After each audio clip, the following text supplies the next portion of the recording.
Now I would like to show you how this stamping machine works. It is specially designed for the PVC cast.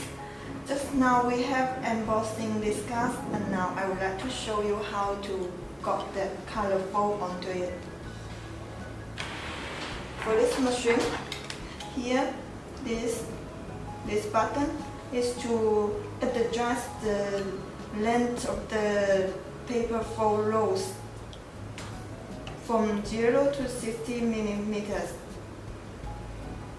This is to rotate use the fold paper rolls, and here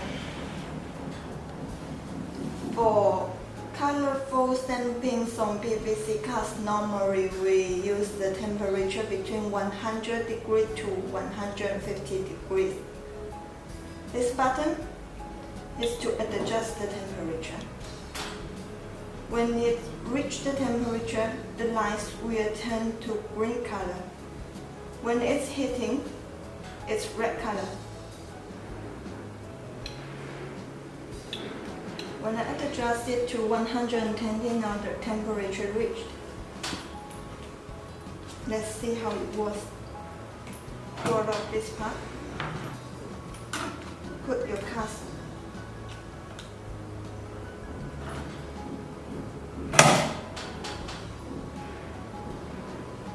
Temperature reached.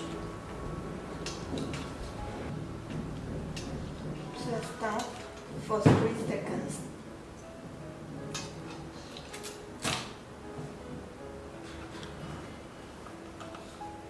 See, this is the one we just made. This without colors. This is with colors. Thank you for watching.